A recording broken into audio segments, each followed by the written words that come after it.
Guys, hari ni Ciko ada bagi setup dekat dalam rumah baby Ciko. Alhamdulillah semua setup yang Ciko bagi tu dah profit.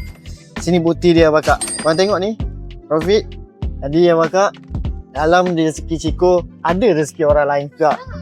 Jadi ya bakak, Ciko rasa extra profit ni bakak, Ciko nak pergi beli barang untuk berkongsi rezeki besok.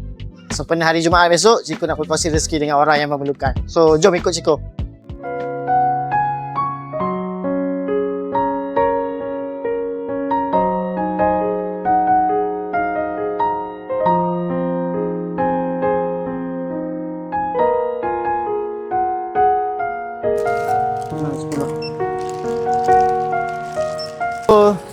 Selesai dah Ciko beli barang.